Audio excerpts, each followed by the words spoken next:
الجنت تحت اقدام امہاتکم، یہ حدیث ہے نا، سنی نے بھی لکھی ہے، شیعوں نے بھی لکھی ہے، یہ بالکل صحیح ہے، ہمارے یہاں ہے یہ۔ کیا اس سے یہ مراد ہے کہ جنت تمہارے ماؤں کے قدموں کے نیچے ہے، یعنی وہ جو پیر ہیں جن میں جوتیاں پہنتی ہیں وہ جنت اس کے نیچے ہے؟ اگر یہ ان قدموں کی اللہ بات کر رہا ہے، ہماری ماں کے قدموں کے نیچے جنت ہے، اگر ان قدموں کی بات ہو رہی ہے جن میں وہ چپلیں پہنتی ہیں، جوتی پہنتی ہیں، تو پھر یہاں پر تو ہونا چاہیے تھا الجنت تحت قدمئی امہاتکم۔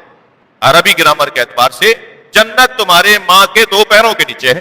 یہ نبی نے کب فرمایا کہ جنت تمہارے ماں کے دو پیروں کے نیچے؟ الجنت تحت اقدام قدمئی، نون گرے گا اضافہ ہونے کی وجہ سے، امہاتکم، تمہاری ماں کے دو قدموں کے نیچے، یہ ہونا چاہیے تھا، قدمئی کا لفظ ہونا چاہیے تھا۔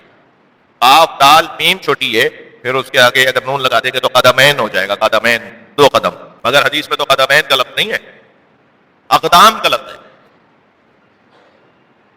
یہ جو بات میں آپ کے سامنے رکھ رہا ہوں یہ میں نے علامہ ذیشان حیدر جوادی سے سنی ہے، فرماتے ہیں کہ یہاں قدمین نہیں ہے، اقدام ہے۔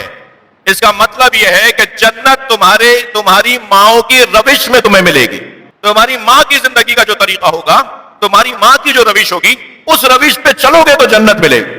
ماں کی روش اگر جہنم میں لے جا رہی ہے، حدیث تو کہہ رہی ہے کہ تمہاری ماں کے روش کے اندر جنت ہے، تو بس اللہ اس ماں کو بھی ماں ماننے کو تیار نہیں ہے جو جنت نہ لے جائے۔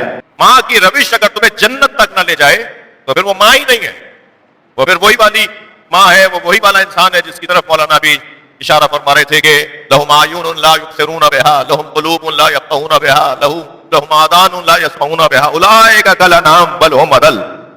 یہ والی ماں ہوگی پھر وہ۔ آنکھیں تھیں دیکھتے نہیں تھیں، دل تھا سمجھتے نہیں تھے، کان تھے سنتی نہیں تھیں، جی اولئک کالانعام، یہ جانور ہیں بلکہ جانوروں سے بھی پستر ہیں۔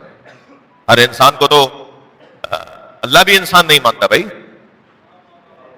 اللہ بھی کبھی شیطان بولتا ہے، کبھی پتھر بولتا ہے، کبھی جانور بولتا ہے، اسی انسان نمایاں وجود کو کہ جو بظاہر ہمیں انسان نظر آ رہا ہے۔ پھر وہ کون سی ماں ہے جس کے طریقے پر چلنے سے جنت ملے گی، جس کے روش پہ چلنے سے جنت ملے گی؟ وہ کون سی ماں؟